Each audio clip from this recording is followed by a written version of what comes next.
Hello friends, welcome back to my YouTube channel LawGB. I'm Advocate Varsha. As you all know कि जो हमारा video होता है वो इंग्लिश और हिंदी मिक्स लैंग्वेज में होता है जिससे कि समझने में इजी हो। तो चलिए हम हमारा आज का वीडियो स्टार्ट करते हैं।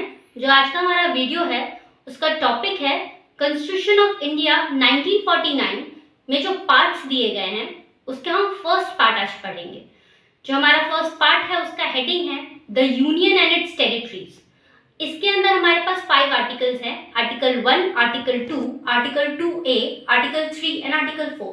मगर हमारा आर्टिकल 2A रिपील हो चुका है इसलिए अब हमारे पास सिर्फ 4 आर्टिकल्स बचते हैं, article 1, article 2, article 3 and article 4। तो हम ये चारों आर्टिकल्स आज डिटेल में पढ़ेंगे। तो चलिए वन बाय वन हम सारे आर्टिकल्स देखते हैं।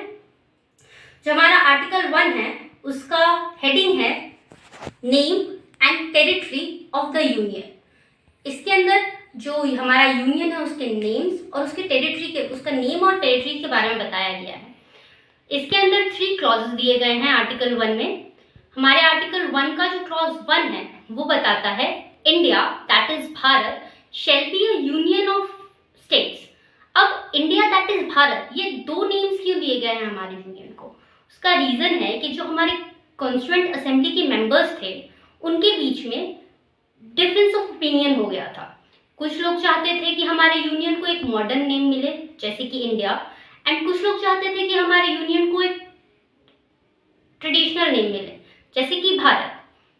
तो एंड में इन दोनों नेम्स को फाइनल किया गया, इसलिए क्लॉज 1 में लिखा जाता है इंडिया दैट इज भारत दोनों नेम के साथ shall be a union of state.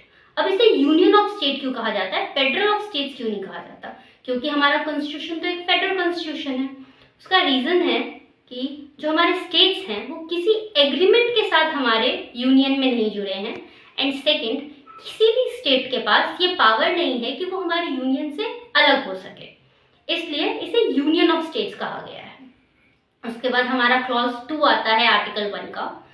जो हमारा क्लॉज 2 है वो बताता है कि the states and the territories were specified in the first schedule. जो हमारा फर्स्ट शेड्यूल है उसमें सारे स्टेट्स और यूनियन टेरिटरीज को स्पेसिफाई किया गया है। हमारा फिर आर्टिकल 1 का क्लॉज 3 आता है। जो हमारा क्लॉज 3 है वो बताता है territories of India shall comprises. जो इंडिया की टेरिटरी है उसके अंदर क्या क्या आता है, तो उसमें a territories of the states, जो भी स्टेट्स की टेरिटरी है वो सब इंडिया का पार्ट है। B union territories specified in first schedule, जो भी फर्स्ट शेड्यूल में यूनियन टेरिटरीज दिए हुए हैं वो सब भी इंडिया के पार्ट्स है। And c such other territories as may be acquired, जो भी उसके बाद एक्वायर होंगे इंडिया, जो भी एरिया टेरिटरीज को इंडिया एक्वायर करेगा वो सब भी इंडिया के पार्ट्स होंगे। उसके बाद हमारा आर्टिकल 2 आता है। हमारा आर्टिकल 2 का जो हेडिंग है वो है एडमिशन और एस्टेब्लिशमेंट ऑफ न्यू स्टेट्स। अब हम आर्टिकल 2 में ये बताया गया है कि जो हमारा पार्लियामेंट है उसके पास ये पावर है कि वो किसी भी एक नए स्टेट को हमारे यूनियन में एडमिट कर सकता है, एडमिशन दे सकता है, या फिर किसी भी एक नए स्टेट को स्टैब्लिश करके उसे हमारी यूनियन का पार्ट बना सकता है। उसके बाद हमारा आता है आर्टिकल 3। जो हमारा आर्टिकल 3 है उसका हेडिंग है formation of new states and alteration of areas boundaries और नेम्स ऑफ एग्जिस्टिंग स्टेट। इसके अंदर पार्लियामेंट को ये पावर दी गई है कि वो चाहे तो नए स्टेट्स बना सकता है, या फिर अगर कोई एग्जिस्टिंग स्टेट है उसके एरियाज को चेंज करना हो, या बाउंड्रीज को चेंज करना हो, या नेम को चेंज करना हो, इन सब एरिया बाउंड्री या नेम्स को अल्टर कर सकता है। ये पार्लियामेंट के पास पावर है। इसके अंदर हमारे पास 5 क्लॉजेस हैं। चलिए हम एक एक करके सारे क्लॉजेस देखते हैं।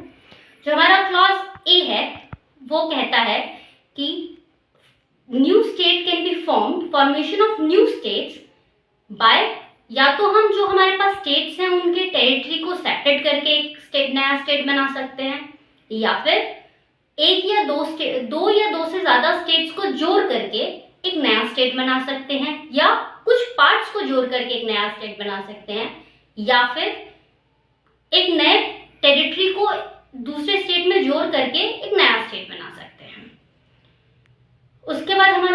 बी आता है, क्लॉज बी बताता है increase the area of any state, किसी भी स्टेट की एरिया को हम इंक्रीज कर सकते हैं। उसके बाद हमारा क्लॉज सी आता है जो कि बताता है diminish the area of any state, किसी भी एरिया के, किसी भी स्टेट के एरिया को हम कम कर सकते हैं।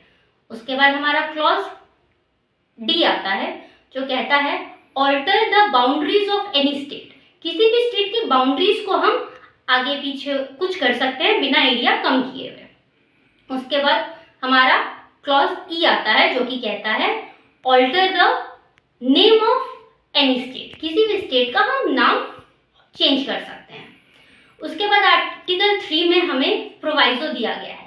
इस प्रोवाइजो में बताया जाता है कि जो हमारा पार्लियामेंट है, इस पार्लियामेंट के हाउस में कोई भी बिल बिना प्रेसिडेंट के रिकमेंडेशन के नहीं जा सकता अगर वो किसी नए स्टेट को बनाने के लिए या एग्जिस्टिंग स्टेट के एरिया, बाउंड्री या नेम चेंज के लिए बिल जा रहा हो।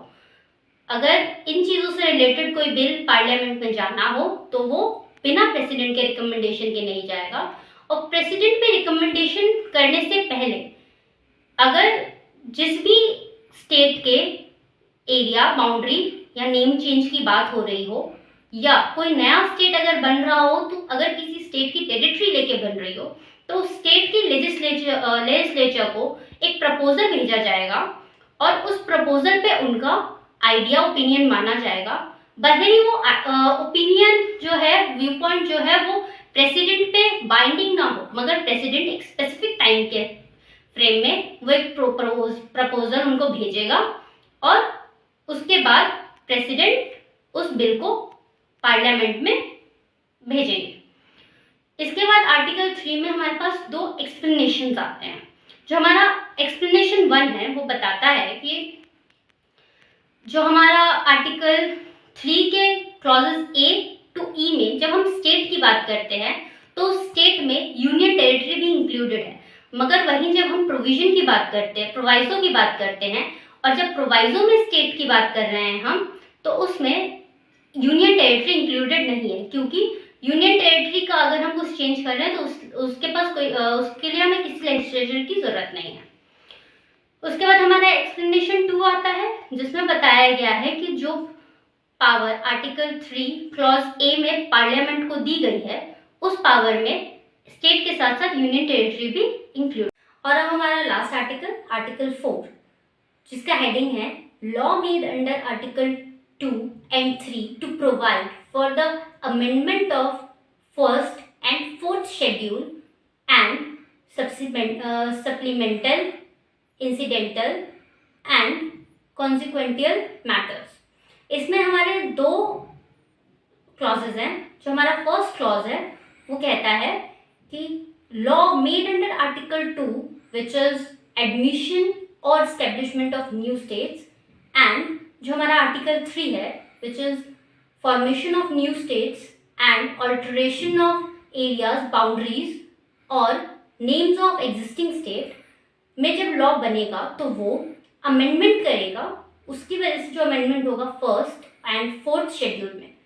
इसका जो सेकंड क्लॉज है वो बताता है कि जो अमेंडमेंट होने हैं वो आर्टिकल 368 के अंडर नहीं होगा, क्योंकि जो हमारा आर्टिकल 368 है वो 2 टाइप के अमेंडमेंट बताता है। First special majority and second special majority with state consent. But जो आर्टिकल 2 और 3 में जो लॉज बनेंगे वो सिंपल मेजॉरिटी से पास हो जाएंगे।